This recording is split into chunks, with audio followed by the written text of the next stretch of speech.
Hello students, आज हम चर्चा करेंगे कि वैयक्तिक अध्ययन पद्धति जो अक्सर गुणात्मक शोध के लिए अपनाई जाती है, इस पद्धति की क्या सीमाएं हैं या इसमें क्या दोष है, क्या कमियां हैं, क्यों इसकी आलोचना की जाती है।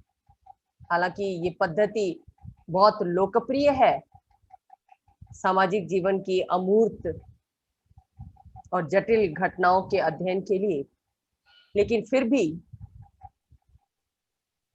अन्य पद्धतियों के समान इस पद्धति की भी अपनी कुछ सीमाएं हैं, कुछ लिमिटेशंस हैं, कुछ कमियां हैं, कुछ दोष हैं, जिसके कारण इसकी आलोचना आलोचकों के द्वारा की जाती है। तो कौन सी कमियां हैं, क्या दोष हैं, इसको हम एक एक करके देखेंगे। सबसे पहली सीमा वैयक्तिक अध्ययन पद्धति की ये है कि इस अध्ययन पद्धति के अंतर्गत एक ही केस के अध्ययन के आधार पर सामान्य सिद्धांत प्रस्तुत करने का प्रयास किया जाता है।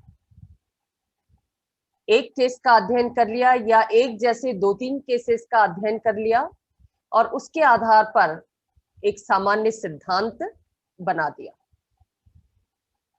इस तरह की जो प्रवृत्ति है, इस तरह का जो प्रयास है, वो वैज्ञानिक सिद्धांत निर्माण की दृष्टि से उचित नहीं है, क्योंकि जो वैज्ञानिक सिद्धांत होता है उसमें ये क्वालिटी पाई जाती है कि उस सिद्धांत की परीक्षा होनी चाहिए, पुनर्परीक्षा होनी चाहिए, उसका सत्यापन होना चाहिए और वो सिद्धांत सभी स्थानों पर सार्वभौमिक रूप से लागू होने वाला होना चाहिए। यानी उस सिद्धांत के आधार पर उस विषय की व्याख्या सभी जगहों पर समुचित रूप में की जा सके, ये वैज्ञानिक सिद्धांत का लक्षण होता है। लेकिन वैयक्तिक अध्ययन पद्धति में जो सिद्धांत बनाए जाते हैं इस अध्ययन पद्धति के आधार पर, उन सिद्धांतों में ये गुण नहीं पाया जाता। क्यों? क्योंकि केस स्टडी के अंतर्गत एक ही केस का अध्ययन किया जाता है या एक जैसे 2-3 केसेस का अध्ययन किया जाता है और उसी अध्ययन के आधार पर निष्कर्ष निकाल दिया जाता है। जबकि हकीकत क्या है? हकीकत ये है कि हर केस अपनी तरह का अनोखा होता है, यूनिक होता है। कोई भी 2 केस एक जैसा नहीं हो सकता और 2 या 3 केसेस की तुलना के आधार पर ऐसे सिद्धांत का निर्माण नहीं किया जा सकता जिस सिद्धांत के आधार पर विषय की पूरी व्याख्या की जा सके। जैसे एग्जाम्पल के तौर पर आप ले सकते हैं कि अगर किसी केस स्टडी के आधार पर ये सिद्धांत निर्मित किया गया कि तीसरी दुनिया के जो देश हैं उनकी राजनीतिक स्वतंत्रता की जो लड़ाई थी उसमें नेतृत्व की भूमिका सबसे महत्वपूर्ण थी। नेतृत्व के बिना ये कामयाब नहीं हो सकते थे। ऐसा सिद्धांत बना दिया गया कुछ एक देशों का अध्ययन करके, उनके स्वतंत्रता आंदोलनों का अध्ययन करके। लेकिन अगर व्यापक रूप में हम देखें तो जितने भी विकासशील देश हैं, जितने भी गुलाम देश रहे हैं एशिया, अफ्रीका और लैटिन अमेरिका के, उन सब की अपनी अलग अलग खासियत रही है।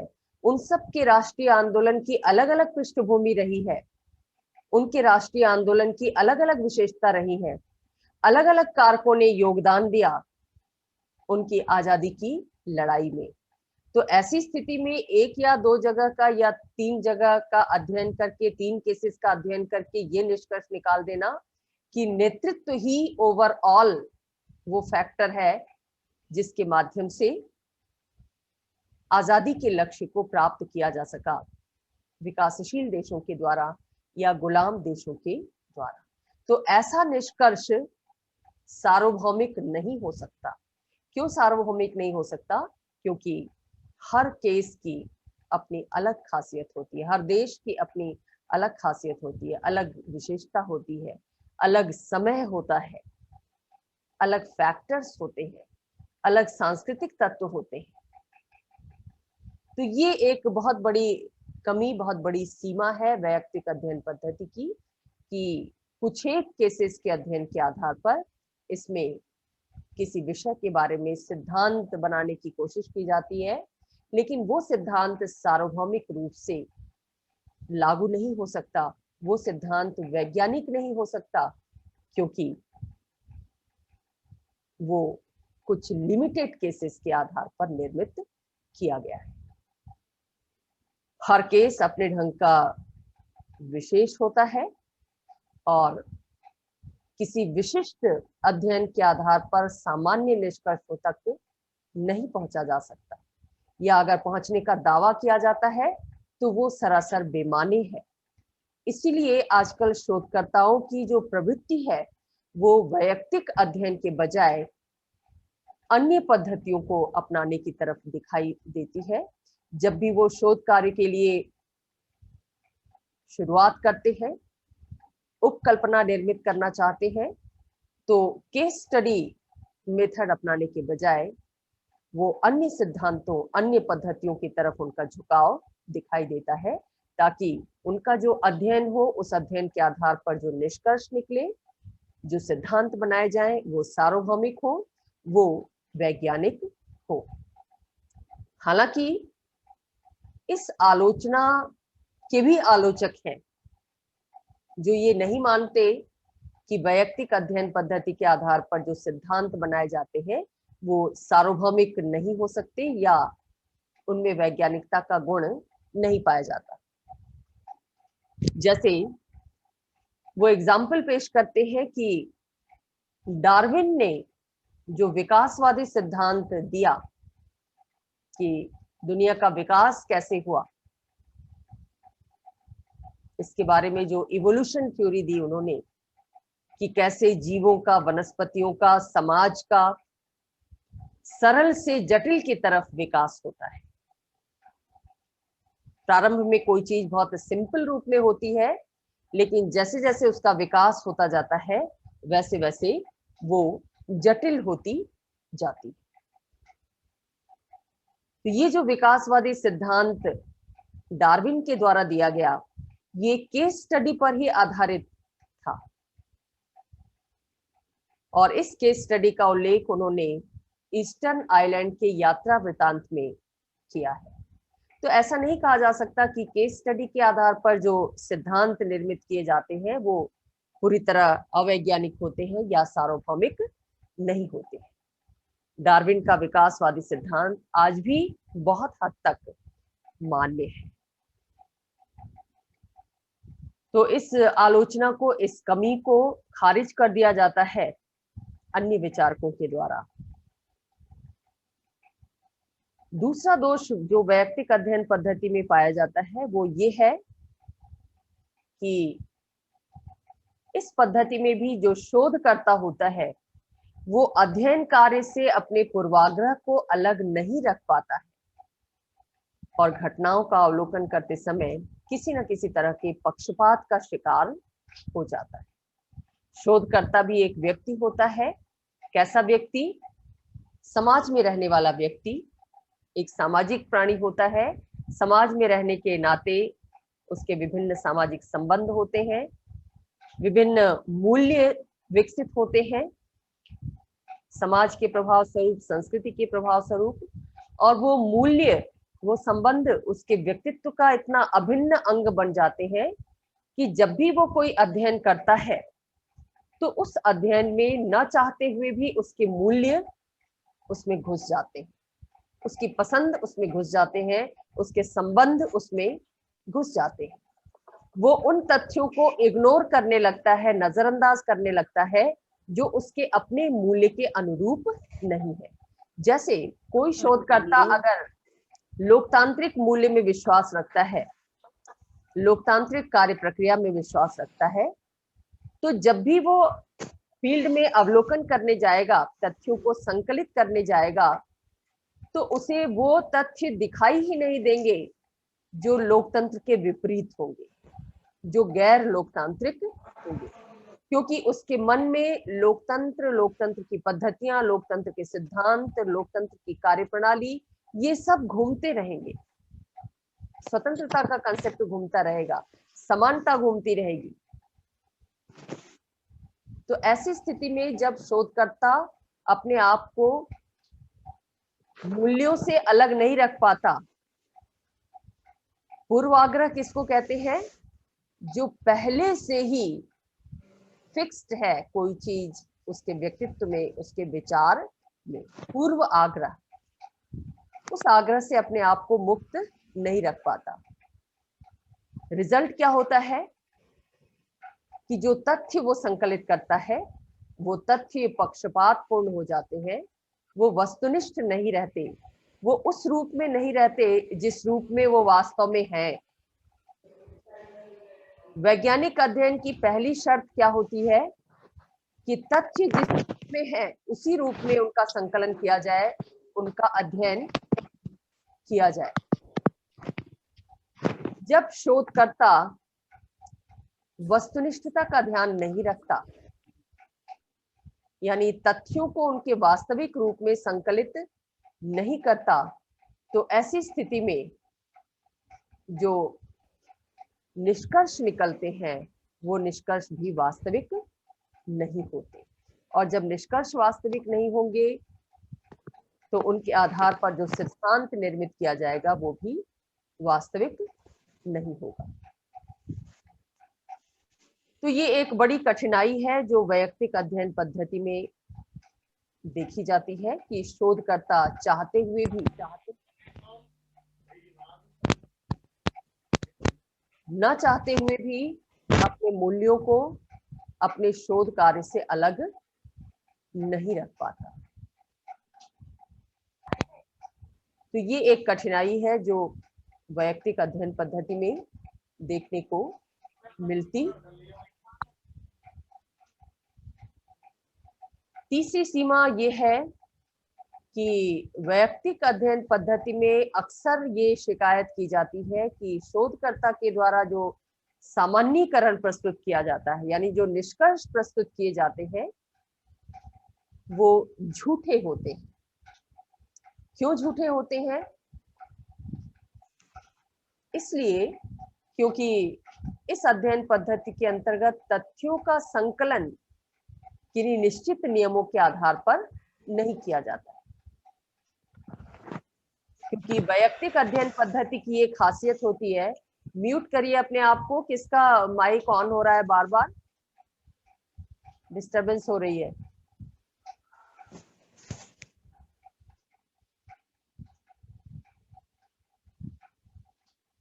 तो तथ्य संकलन के लिए जो नियम निर्धारित किए जाते हैं आमतौर पर शोध कार्य करते समय, उन नियमों का पालन वैयक्तिक अध्ययन पद्धति में नहीं किया जाता, क्योंकि ये अध्ययन पद्धति काफी हद तक लचीली होती है। यानी ये शोधकर्ता पर निर्भर करता है कि वो परिस्थितियों और आवश्यकताओं के अनुरूप किन अध्ययन प्रविधियों के आधार पर तथ्यों का संकलन करता है। और लचीलेपन की आड़ में कई बार उसके द्वारा गलत तथ्यों का संकलन कर लिया जाता है, गलत प्रविधियों को चुन लिया जाता है, और इन प्रविधियों के आधार पर जो तथ्य संकलित किए जाते हैं उनसे जो सामान्यीकरण होता है, जो निष्कर्ष निकलता है, वो तथ्यपरक नहीं होता। साथ ही इस अध्ययन पद्धति में चूंकि कुछ ही इकाइयों का अध्ययन एक समय में किया जाता है, इसलिए भी जो सामान्यीकरण होता है वो सटीक नहीं होता, जो निष्कर्ष होता है वो सटीक नहीं होता। तो ये भी एक सीमा है जो वैयक्तिक अध्ययन पद्धति के साथ जुड़ी हुई है। आलोचक ये भी कहते हैं कि जो वैयक्तिक अध्ययन पद्धति है वो जिस किसी भी तरीके से हो सके एक सामान्यीकरण तो प्रस्तुत कर सकती है, निष्कर्ष तो प्रस्तुत कर सकती है, सिद्धांत तो प्रस्तुत कर सकती है, लेकिन संख्यात्मक तथ्यों को विश्लेषित करने में ये सक्षम नहीं। ऐसे तथ्य जिनकी गणना की जानी आवश्यक है उनको सिर्फ सांख्यिकी विधि के आधार पर ही विश्लेषित किया जा सकता है, लेकिन चूंकि वैयक्तिक अध्ययन पद्धति में गुणात्मक अध्ययन किया जाता है, किसी विषय की विशेषता स्पष्ट करने की कोशिश की जाती है, उसके सभी पक्षों को, उसके गुणों को, अवगुणों को सामने लाने की कोशिश की जाती है। इसलिए जो तथ्य संख्या से संबंधित हैं, उनका विश्लेषण करने में इस पद्धति में कठिनाई आती है। आलोचक ये भी कहते हैं कि ये अध्ययन पद्धति खर्चीली और समय साध्य भी है। हालांकि इसके जो समर्थक हैं वो ये कहते हैं कि इसमें कम समय लगता है, क्योंकि किसी एक केस को चुन लिया जाता है और उसी के सारे पक्षों का अध्ययन किया जाता है। लेकिन आलोचक ये कहते हैं कि अगर एक विषय भी चुना गया, एक इकाई भी चुनी गई, एक केस भी चुना गया, तो भी उसके सभी पक्षों का समग्र अध्ययन करना है, और समग्र अध्ययन करने के लिए व्यापक तथ्यों के संकलन की जरूरत होती है, और इन व्यापक तथ्यों के संकलन में, उनके विश्लेषण में बहुत ज्यादा समय लगता है और धन का खर्च भी होता है। तो ये भी एक सीमा है वैयक्तिक अध्ययन पद्धति की। इसके साथ वैयक्तिक अध्ययन पद्धति का प्रयोग केवल सीमित क्षेत्र में ही किया जा सकता है, ये भी आलोचक इस तरफ भी संकेत करते हैं, और ये कहते हैं कि व्यापक रूप से अगर किसी समाज का अध्ययन करना हो तो उसके लिए ये अध्ययन पद्धति उपयुक्त नहीं है। जैसे किसी एक देश में किसी एक कल्चर का अध्ययन तो केस स्टडी के माध्यम से किया जा सकता है, एक व्यक्ति समूह का अध्ययन तो किया जा सकता है, लेकिन समूचे देश की सांस्कृतिक विशेषताओं, मनोवैज्ञानिक विशेषताओं, भौगोलिक विशेषताओं का अध्ययन केस स्टडी के माध्यम से एक समय विशेष में करना संभव नहीं होता है।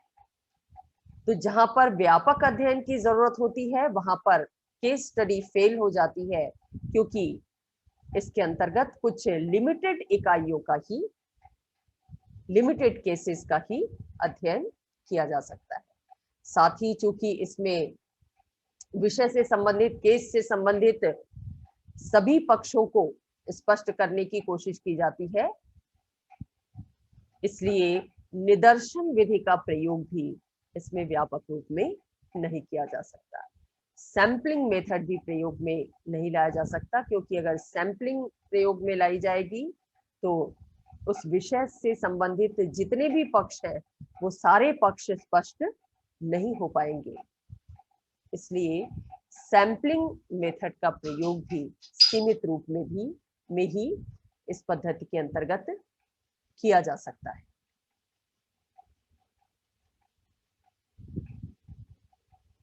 केस स्टडी के अंतर्गत कहते हैं, जैसा आपने पहले देखा, कि प्रतिनिधित्व का गुण भी नहीं पाया जाता है। एक केस स्टडी का अध्ययन करके अध्ययनकर्ता ये नहीं कह सकता कि वैसी ही केस स्टडी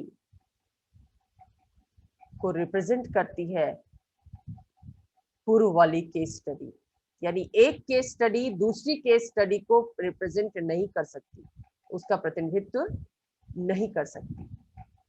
जैसे एक व्यक्ति दूसरे व्यक्ति का प्रतिनिधित्व नहीं कर सकता, क्योंकि हर व्यक्ति की व्यक्तित्व की विशेषताएं अलग अलग होती हैं, वैसे ही एक केस स्टडी दूसरी केस स्टडी को रिप्रेजेंट नहीं कर सकती। इसीलिए एक केस स्टडी के आधार पर जो निष्कर्ष निकाले जाते हैं उनको सार्वभौमिक रूप में लागू नहीं किया जा सकता। आलोचक ये भी कहते हैं कि इस अध्ययन पद्धति में तथ्य संकलन के लिए जिन स्रोतों का प्रयोग किया जाता है, आपने देखा बहुत सारे स्रोतों से वैयक्तिक अध्ययन पद्धति में तथ्य संकलित किए जाते हैं, जैसे डायरियां, जीवनी, भौतिक वस्तुएं, साक्षात्कार, अवलोकन। आलोचक ये कहते हैं कि ये जो स्रोत हैं वो बहुत विश्वसनीय नहीं है, बहुत प्रामाणिक नहीं है। जैसे जीवनी के माध्यम से अगर कोई शोधकर्ता किसी के बारे में, किसी के व्यक्तित्व के विषय में तथ्य इकट्ठा करना चाहता है, तो जीवनी बहुत ऑथेंटिक स्रोत नहीं है, क्योंकि जीवनी में लेखक के द्वारा तथ्यों को कई बार बहुत बढ़ा चढ़ाकर बताया जाता है। अगर जीवनी लिखने वाला लेखक उस व्यक्ति से प्रभावित है जिसकी वो जीवनी लिखने जा रहा है, लिख रहा है, तो बहुत स्वाभाविक है कि वो उसकी प्रशंसा में बहुत सारे ऐसे तथ्यों को जीवनी में स्थान दे देगा जिसका वस्तु स्थिति से कोई लेना देना नहीं होता, यानी बढ़ा चढ़ाकर प्रशंसा के अंदाज में पेश किया जा सकता है उसके द्वारा। ऐसी स्थिति में शोधकर्ता जब किसी के व्यक्तित्व के विषय में अध्ययन करेगा तो उसके निष्कर्ष भी ऐसे ही तथ्यों से प्रभावित होंगे, यानी सही निष्कर्षों तक पहुंचना, सही विशेषताओं की जानकारी प्राप्त कर पाना उसके लिए संभव नहीं होगा। साथ ही व्यक्तित्व से जुड़े जो गोपनीय तथ्य होते हैं, जो निहायत व्यक्तिगत जीवन से संबंधित होते हैं, उनका उल्लेख भी कई बार जीवनी में नहीं किया जाता। ऐसी स्थिति में ऐसे तथ्यों तक पहुंचना शोधकर्ता के लिए बहुत मुश्किल हो जाता है। अगर वो साक्षात्कार करता है, साक्षात्कार विधि से तथ्य संकलित करता है, तो कई बार ऐसा देखा जाता है कि जो इंटरव्यू देने वाला है या जो उत्तरदाता है, वो संकोच के कारण या डर के कारण या किसी तरह की लज्जा के कारण वो सही जानकारी नहीं देता। उसे डर होता है कि अगर उसने सही बात बता दी तो उसका दुष्परिणाम कहीं उसे न भुगतना पड़े। डर होता है, एक तरह संकोच होता है कि अगर उसने ऐसा कह दिया तो लोग क्या सोचेंगे, उसके विषय में लज्जा होती है। तो इन सब फैक्टर्स से कई बार उत्तरदाता विषय के बारे में, केस के बारे में सही जानकारी नहीं देते, और चूंकि सही जानकारी नहीं मिल पाती, इसलिए जो निष्कर्ष निकलते हैं वो भी बहुत सही नहीं होते, बहुत वैज्ञानिक नहीं होते। तो इस तरह से ये सारी कमियां, ये सारी सीमाएं वैयक्तिक अध्ययन पद्धति में पाई जाती है। लेकिन इन सीमाओं के बावजूद केस स्टडी मेथड आज बहुत ज्यादा लोकप्रिय है सामाजिक राजनीतिक विषयों के अध्ययन में। इसकी सीमाओं को दूर करने के प्रयास किए जाते हैं नाना तरीकों से, लेकिन अगर इसके गुणों को देखा जाए तो गुण इसके दोषों की तुलना में कहीं ज्यादा है। और यही वजह है कि गुणात्मक अध्ययन की दृष्टि से वैयक्तिक अध्ययन पद्धति दिनों दिन लोकप्रिय होती जा रही है। तो ये था case study method. Case study के विषय में एग्जामिनेशन में आपसे कई तरीके से प्रश्न पूछे जा सकते हैं। निबंधात्मक प्रश्न इस रूप में हो सकता है कि वैयक्तिक अध्ययन पद्धति से आप क्या समझते हैं, और गुणात्मक अध्ययन की दृष्टि से यह कितनी उपयुक्त है। तो प्रश्न में स्पष्ट तौर पर दो ही चीजें पूछी गई हैं कि वैयक्तिक अध्ययन पद्धति क्या है और इसके क्या गुण हैं। लेकिन आंसर लिखते समय आपको ये भी बताना होगा कि इस पद्धति की सीमाएं क्या हैं। अन्य छोटे प्रश्न भी हो सकते हैं कि वैयक्तिक अध्ययन पद्धति की सीमाओं का उल्लेख कीजिए, या वैयक्तिक अध्ययन पद्धति के प्रमुख प्रकार कौन से, और मल्टीपल चॉइस क्वेश्चंस भी हो सकते हैं। नाना रूपों में पूछे जा सकते हैं, जिसका एक सैंपल मैं आपको पीडीएफ के साथ दूंगी।